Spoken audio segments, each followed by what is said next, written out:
Hello, Chris. Sorry. Sorry. You literally just walked in, saw a mutual acquaintance going off to the pub when you drew up outside, so you just had to go across and have a quick one. Yeah, we went right instead of left. Yeah. You've got to do it. The unicorn across the road always benefits, you know, from when we have live guests on at this programme. Yeah, I've often wondered why they're always late coming in. You always say we've got someone coming in later. Later.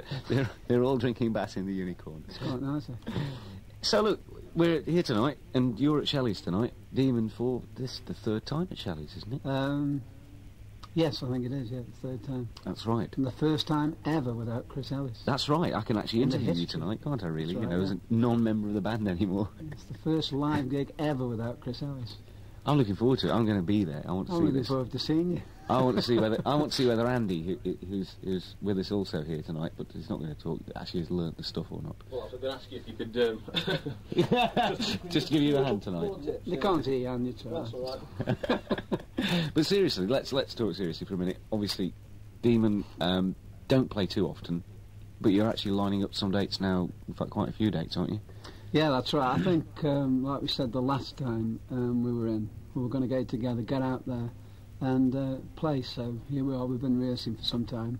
And so tonight we do Shelleys. Tomorrow we're in Birmingham. We should have been in London on Thursday, but we're not. So we're actually in Kent, which is a long way to go for a gig on Friday.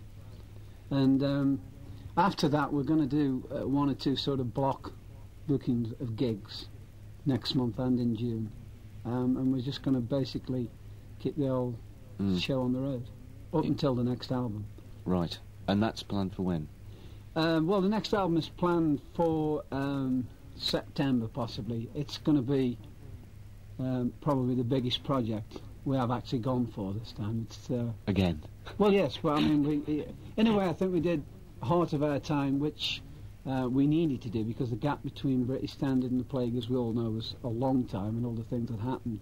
We needed Heart of Our Time, which has done the job. It's doing okay for us. It's fairly commercial, and it gave us the time to sort of get the band back on the scene while we go for the big project. Right. Is this going back to the sort of concept type?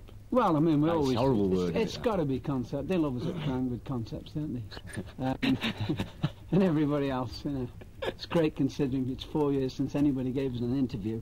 And we've just been down at Shelleys, and there's two guys who've come from Suffolk. And they're doing the gig tonight, tomorrow and Friday. And there's a guy just turned up who's thumbed it from Hull. So even though we don't make... you know, they're not in love with us at the moment in the Krangs and the Sounds of the world, we still carry on with this very loyal following. Yeah. It is amazing. I mean, I remember when we did Birkenhead or wherever it was, a guy thumbed up from London, and then 2 weeks later we saw him at the 100 Club. Yeah, yeah. You know. And that 100 Club that we did, like, I think must mention there, must rate as one of the best sort of Demon gigs that we've ever done. Absolutely phenomenal, yes, yeah. So it's a bit like bands like the Enid and bands like that just have